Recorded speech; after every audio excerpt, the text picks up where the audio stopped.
Barbie Fortesa update. Yan IG story ni Barbie. Ay, nag-morning run nga si Barbie sa UP Diliman at tumakbo siya ng 5 kilometers sa loob ng 43 minutes. Yan, ang ganda ng sapatos ni Barbie. Oh.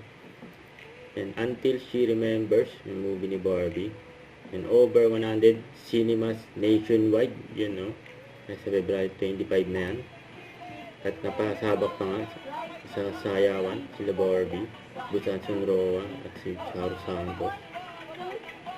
Saya sa showtime. Saya nila eh. Ito yung during and guesting ni Barbie kay showtime.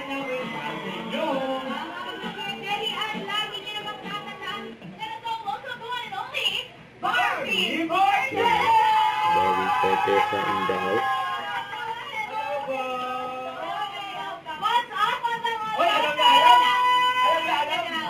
Taas na energy. Maraming salamat po sa pag-akyat dito. Oo naman, my pleasure. Mga pelikula nila Barbie. Yung Sharon. Ito pa yung mga highlights si Barbie. Just a red carpet premiere night. Until She Remembers. Support din ng mga kaibigan ni Barbie. Ayan. Tumakbo. Ayan. Don't forget to subscribe, click the notification bell for my update. This is Twitch or the Action Vlog. Stay tuned for more videos. See ya.